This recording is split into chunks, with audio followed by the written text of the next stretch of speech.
Noah Barnett.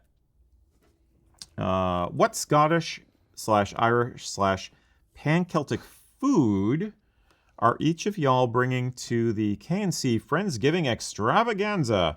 Note, this is actually entirely theoretical. However, you are not permitted to say cups or napkins. So you have to actually choose a food. You have to choose a food. The party may or may not actually exist in the real world. All right. Mac, bring you in for this as well. Mm-hmm. We're going to have a Pan-Celtic feast extravaganza, kick-ass blast bonanza.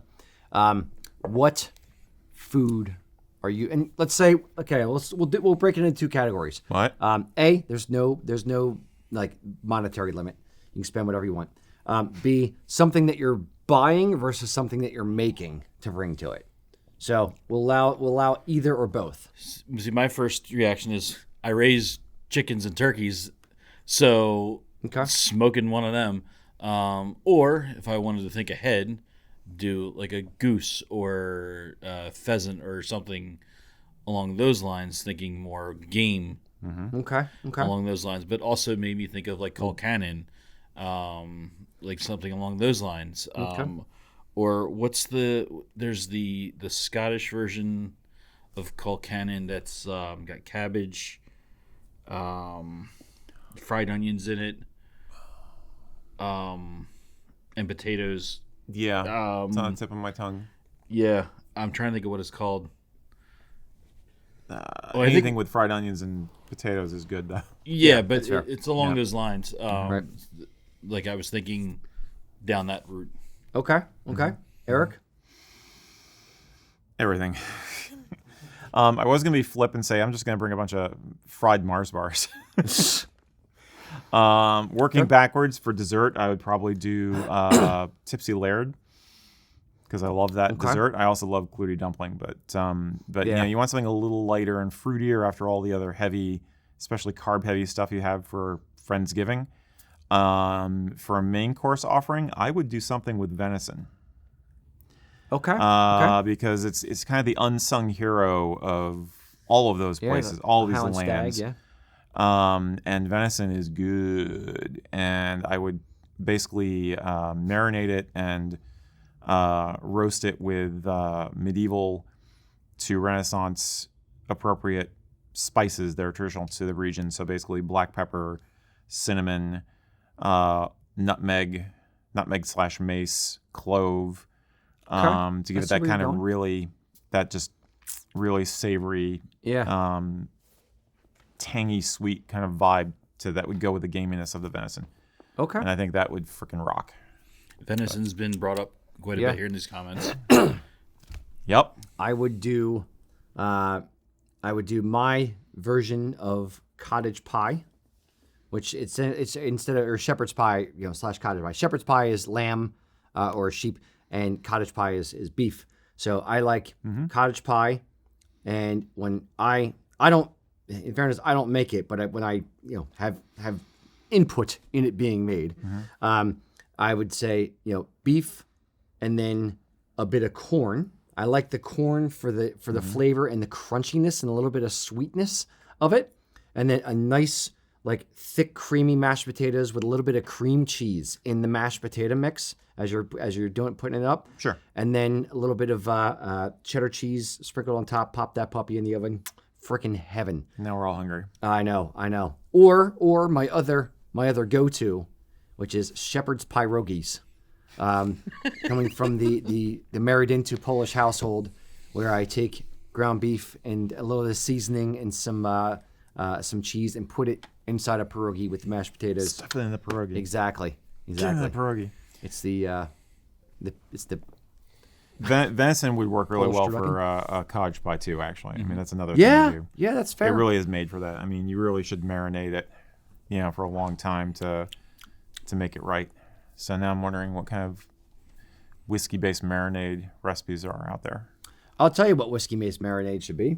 Should be Lots the of other whiskey? thing I'm going to bring to the party is a full case, since money's not a thing.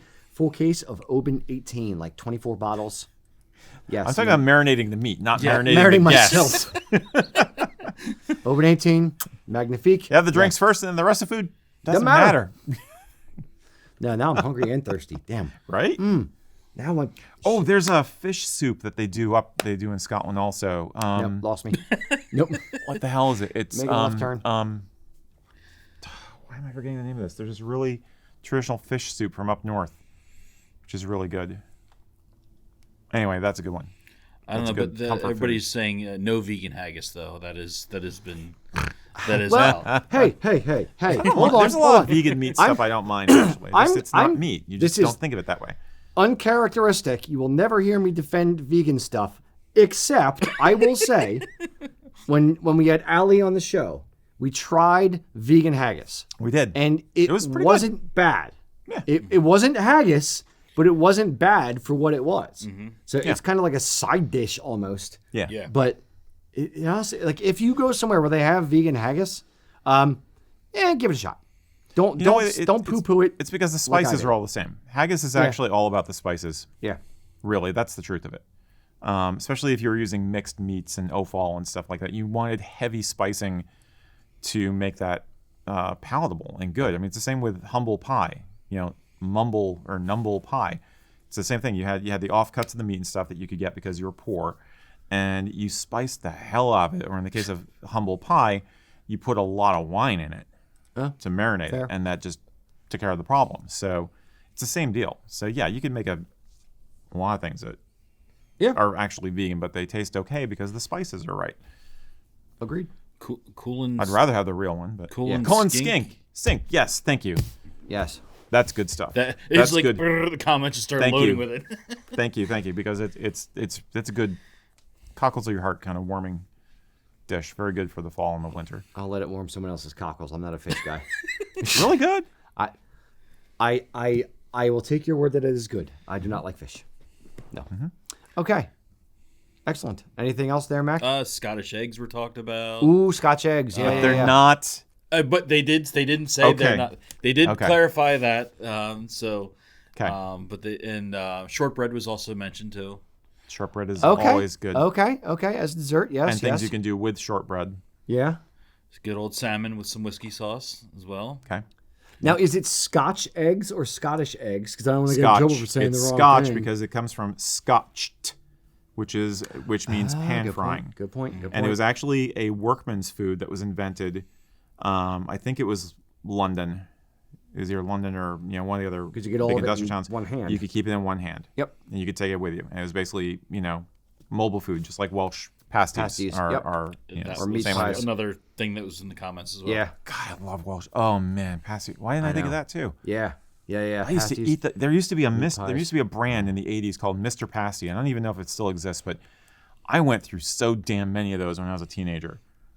They were not cheap, but they were in our supermarket, and it was like, and I'd eat like one of those a day, easily, with a little bit of Worcestershire on top sometimes. It's like, that was the bomb. Oh. Ooh, what if we did shepherd's pie or cottage pie with a little bit of Worcestershire in it as well? Oh, yeah. I always use a little Worcestershire when I'm with the meat. Or a little A1 sauce, like almost as a base for it. Oh, God. Man, I'm hungry now. Stop it. Would it be A1 or would you use HP sauce? Ooh. HP is... They're related, and I love HP sauce. I use HP sauce all the time. Mm-hmm. I like A1 better than HP, but I don't mind HP either. Yeah. It depends on what it is. What I'm making, but HP is I'll HP just on chips. Yeah. But it's funny because A1 is basically Worcestershire on steroids, and Worcestershire is actually ketchup. So it was mushroom ketchup. It's a base. Yeah. It was, ketchup was Anyway, you guys know this. Yeah. That's why you used to call tomato ketchup, not just ketchup, because it was it's ketchup, but we made it with tomatoes this time. Not catsup?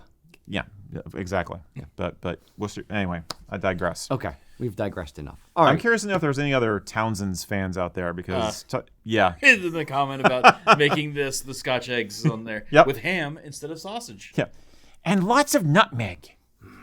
Now this is of course Townsend's. So of course we're going to add a lot more nutmeg. And some recipes might even use a little nutmeg. Ground up bacon as a Stop. Wait, dude, stop. This segment is way too long. Dude, my stomach, you can't. We need to get back on track. track. My Brought stomach to you by grumbling. the Food Network. Yes.